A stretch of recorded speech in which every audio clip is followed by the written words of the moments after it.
We're in our series now of timeless wisdom. We're trying to live with a certain Bible passage each week to guide us in the living of these confusing days. This week we're in Micah. Stay tuned.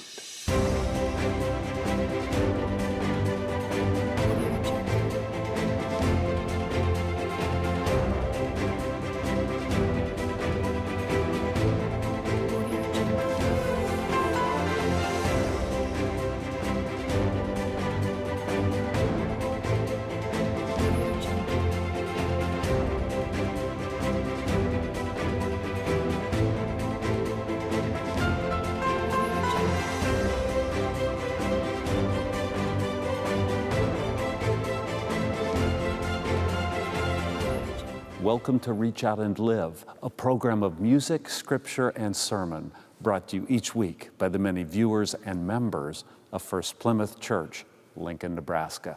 Hi, my name's Jim, minister here at First-Plymouth. Now this week we're in the book of Micah. The Reverend Patrick Messer will bring a good word, so let's worship together.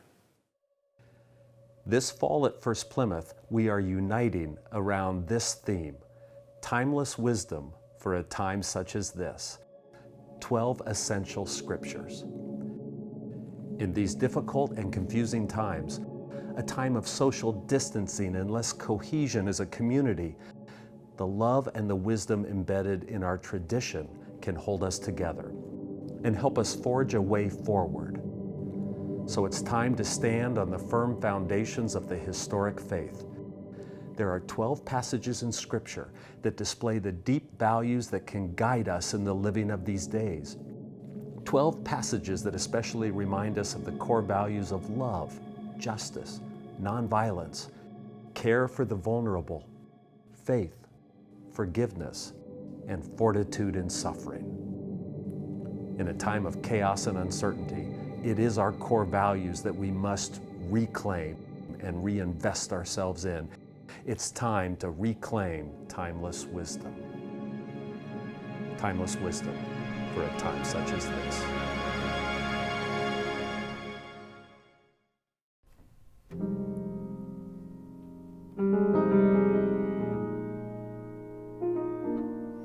God has told you, O mortal, what is good.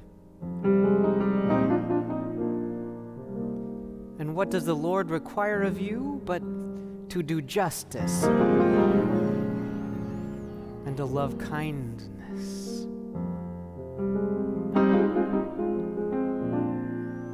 and to walk humbly with your God.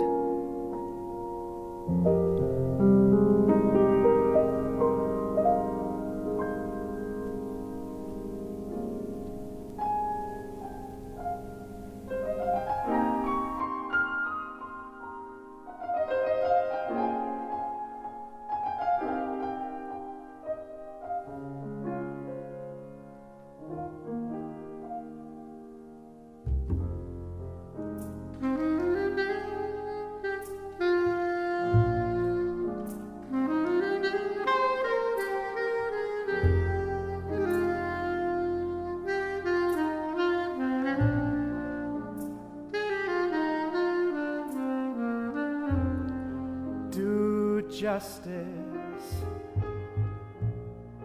love kindness, walk humbly with our God, show mercy, grow compassion, and live and love and humbly walk with God.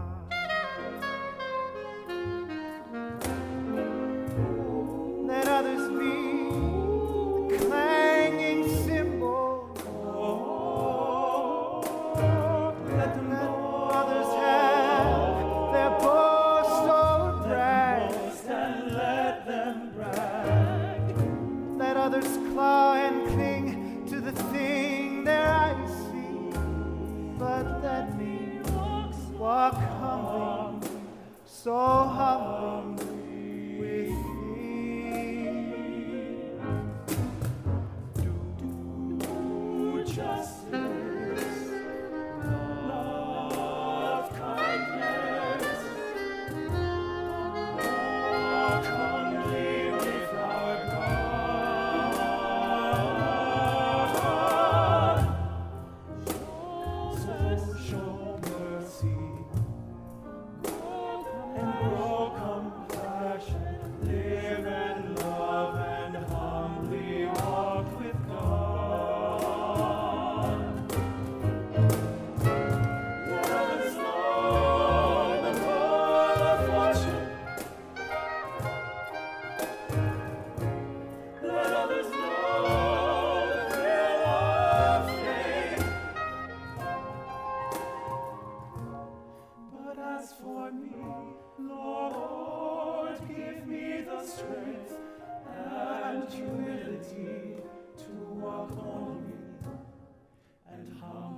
but let me keep on walking humbly with my God.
Micah is one of my favorite prophets in the Hebrew Scriptures. Now, he has penned some of the most powerful and famous verses that exist throughout the Bible. You just heard one of them from Tom as he was reading and playing the piano. Micah 6:8, what does the Lord require of you but to do justice, to love kindness, and to walk humbly with your God? I mean, it's quite simple, but it packs such prophetic power. But that's not the only famous verse that Micah has to offer. Every year, when we get around Christmas time, we hear from Micah in chapter 5. He says these words, "But you, O Bethlehem, from you shall come forth one who will rule Israel, and he will feed his flock in the strength of the Lord." I mean, it's Micah who steers our eyes towards Bethlehem in expectation of the Christ child. I mean, Micah is an incredible prophet. I mean, who doesn't love Micah? You know, my relationship to Micah reminds me a lot of my relationship to, well, pop songs. If you were to ask me in high school, Patrick, what do you think about Billie Jean by Michael Jackson? I'd say, oh, love Billie Jean. Favorite pop song of all time. And yet, I could only actually sing maybe 2 lines from Billie Jean, kind of like I could only recite maybe 2 lines from the book of Micah. But every time it would come on, I would just get in it. Once that bass line started, I'd start moving my body, couldn't help it. I start doing the Michael Jackson walk and stuff, and then that riff starts, that You know what I'm talking about, can you hear it?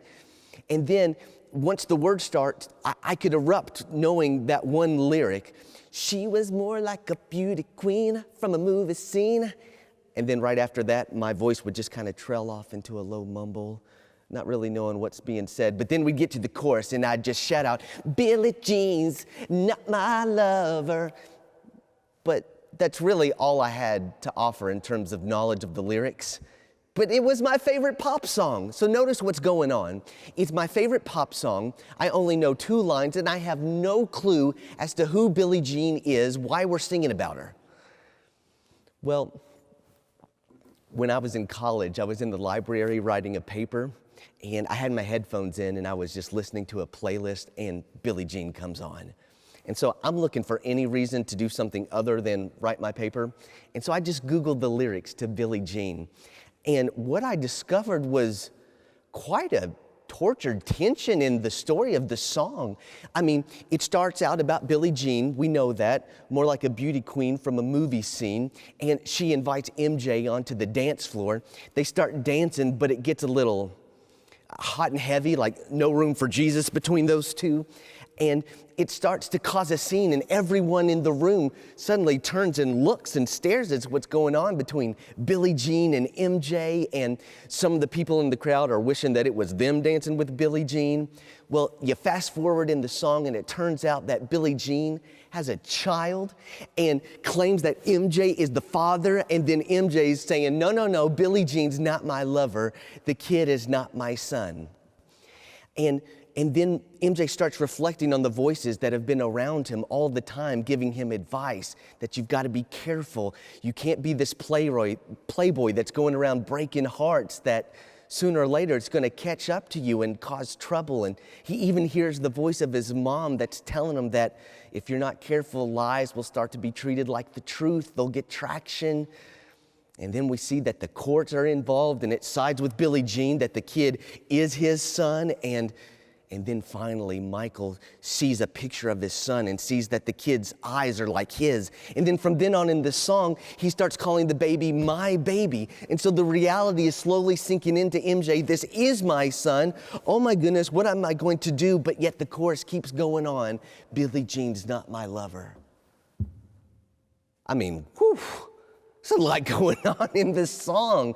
And as I read that in the library, it kind of rocked my world. It never had the heaviness. I just kind of would just do the dance and be lighthearted with it. You know, I think that the book of Micah, there's a lot going on in there. If you look past the 2 verses that are so famous, we might just discover something that still has the power to rock our world. Oh, it's worth diving in and learning the lyrics of this ancient Hebrew poet. So let's take a look together. So who is Micah? Micah is one of the earliest agrarian poets history knows. Micah lived in the 8th century before the Common Era in the southern kingdom of Judah. It's the same time period during which you would encounter other prophets you may have heard of: Hosea, Amos, Isaiah. But really, it's the poetry of Hosea and Amos that inspired the prophetic work of Micah. You see, Hosea, Amos, and Micah, they are the prophetic cry that comes from the rural communities of Israel and Judah. They are the ones who speak for the communities that have a kind of regional network of subsistence farming. People are farming not to make a living, but to live. And yet, that dynamic, that sacred relationship with the land began to be disrupted in the 8th century BCE. And it's no wonder that you see the prophetic cries come from these rural prophets like Hosea, Amos, and Micah. Now, Isaiah was a little bit different. He was more of a city boy. He lived in Jerusalem. He was on the temple payroll. I mean, the crown was signing his paychecks. But he still was influenced by some of those poets in the rural areas speaking up for the folk who worked the land. Even people like Isaiah were just so cut to the heart by those who had a word from the Lord, who didn't wear robes and stoles like this. People like Micah were the people who wore things like Carhartt jackets and steel-toed boots and had calloused hands because of the hard labor in the field.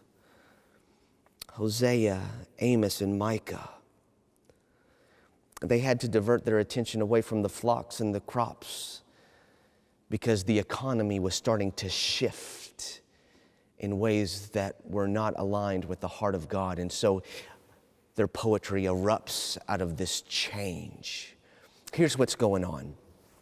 That subsistence level farming in which rural communities had each other's back. It wasn't oriented towards making a buck, but just making a living. Suddenly, those who were in power, the crown in Jerusalem and the wealthy aristocracy in these urban areas, or the landed aristocracy that was in sort of metropolitan areas outside of Jerusalem, they saw an opportunity in their region. You see, their big neighbor, Aram, they were having hard times. That bigger empire, Assyria, that was always threatening, they had to turn their attention to trouble back home. And so these leaders in Judah saw an enormous opportunity, as well as the leaders in the northern kingdom of Israel, that, hey, now's our time to chart our own destiny. Now's the time, if we ever wanted to build a real economy that lined our pockets with cash, let's do it now. Let's get rich. And so the rulers in Jerusalem and Damascus, they started to change the subsistence agriculture in the region and start investing in commodities. They really wanted farmers to grow 3 things: grain, to help feed these urban centers, and also these luxury items that would bring in a load of cash from international trade, olive oil and wine. You see, it was a new way of learning about the land. It wasn't necessarily a sacred trust that we depend on from God as a gift, but it was now a mechanism to make a lot of money. And the people who could work the land, they also were mechanisms to make a lot of money. Not where the wealth would be shared, but that where the richest 2%, they would get unimaginably rich. And so the economy was structured in order to make that wealth happen. Now here's the thing. When you're a farmer in that kind of setting, you would have about 3 years out of 10 that were just terribly awful years in terms of being able to grow enough food for yourself that you could actually live off of. And so if you hit one of those tough years and you could not meet the taxes of grain or olives or grapes that the government was asking for, if you could not produce what the government was telling you you had to produce, then suddenly you had to put up your ancestral land as collateral. And slowly, bit by bit, year after year, the centralized government of Judah would start seizing and annexing the land because of the farmers not being able to keep up with what was demanded of them. And so as they acquired more land and more people who was indebted to the crown, suddenly they had more and more control over the economy and what came up out of the ground, with those who were growing the produce with less and less power to reap the benefits. Do you know about 50% of the productive capacity and labor of an average family farm in Judah at the time was absorbed by the government in order to increase wealth for the crown and the landed aristocracy? It was a time in which there was incredible transformation in the economy that made some people very rich, but it laid waste to the vast majority of the people of Judah. And it's in this context that you start hearing Micah say things like, do justice, love kindness, walk humbly with the Lord. In other words, it is not God's dream of justice for you to use land and people as mechanisms to make a buck for just a few and lay waste to people and families and their generational inheritance of land. It is not God's sense of justice that you just treat the earth as somehow a machine to make money off of, as something that doesn't need love and attention, as something that is precious, that your own life is tied to. And Mike is saying that in order to walk humbly with God, you need to revert this economy and this system of land use and cash flow back to something else, because you're not walking with God right now, you are walking with the devil. And people are hurting. So if you read a little bit past Micah chapter 6, verse 8, you're daring to go into chapter 6, verse 9, this is what Micah says. The voice of the Lord cries to the city. The voice of the Lord cries to the city. Hear, O tribe and assembly of the city. Can I forget the treasures of wickedness in the house of the wicked, and the scant measure that is accursed? Can I tolerate wicked scales and a bag of dishonest weights? Your wealthy are full of violence, and your inhabitants speak lies.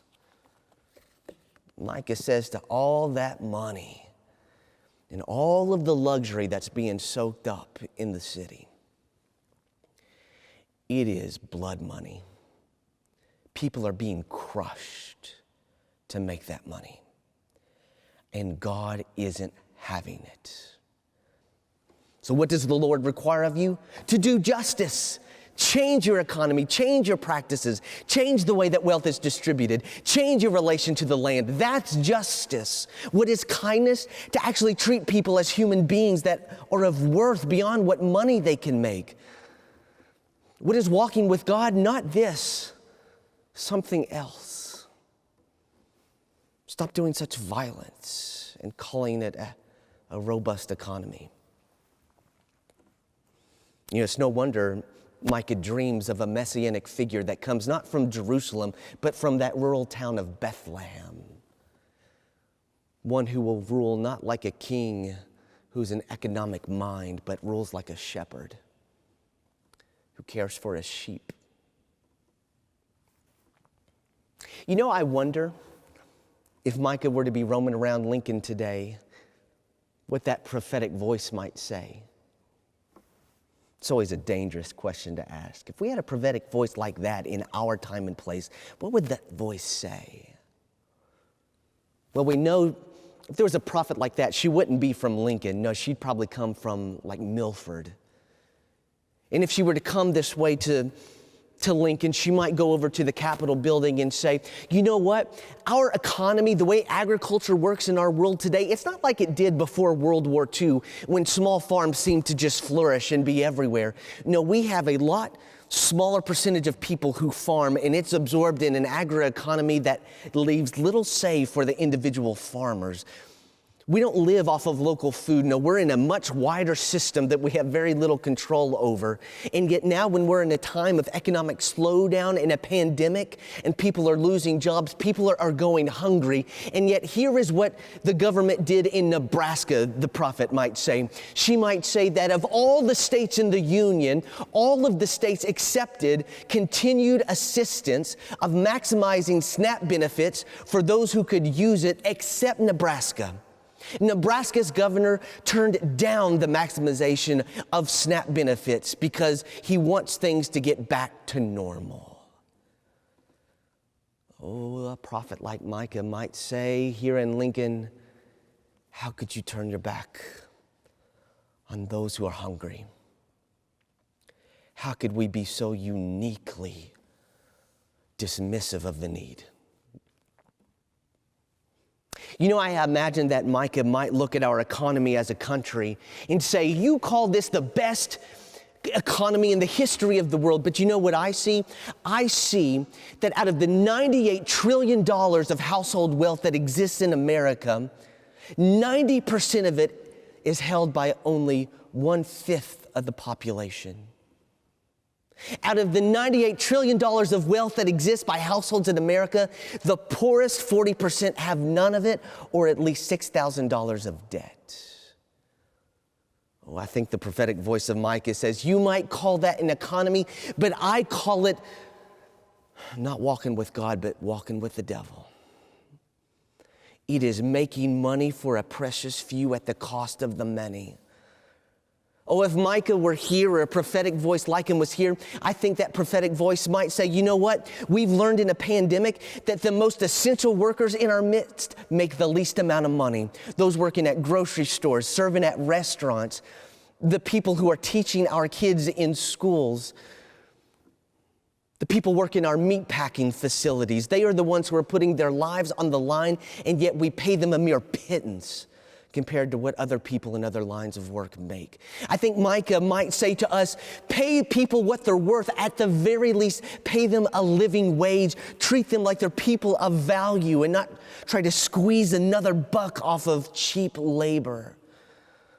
Well, I think if there was a prophetic voice like Micah in our midst, she might be pointing to the wildfires in the West and the very active hurricane season so early, and might be saying, screaming at us that we cannot, with an addiction to fossil fuels, continue to crush our earth and kill it all so that we can keep making money off of oil.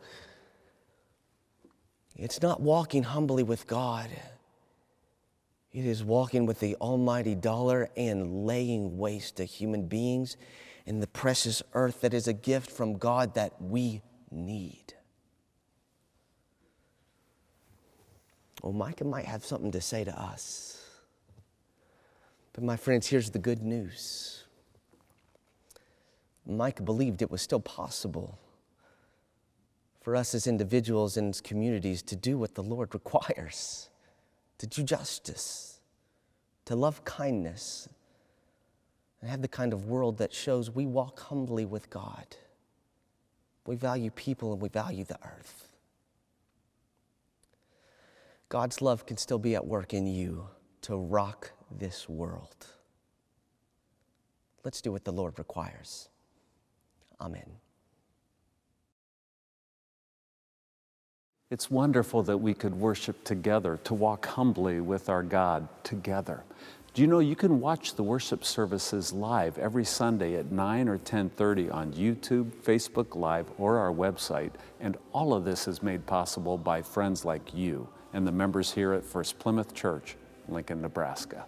If you believe that an open-minded, loving congregation can help change the world, then consider making a donation. It will help us increase the love of God and neighbor, both in Nebraska and the world. If you would like to learn more about our church, go to firstplymouth.org. You can watch videos of the sermons, learn about our many programs and missions, then follow us to Facebook and become a friend. We now worship online at 9 a.m. and 10:30 on YouTube, Facebook, Vimeo, and our website. We also add live events, so join us online. So if you took that line from Micah and you said it to yourself every morning, what does God require of me? To do justice, to love kindness, to walk humbly with my God.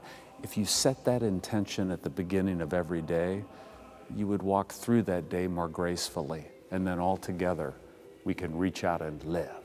Tune in again next week for another edition of Reach Out and Live.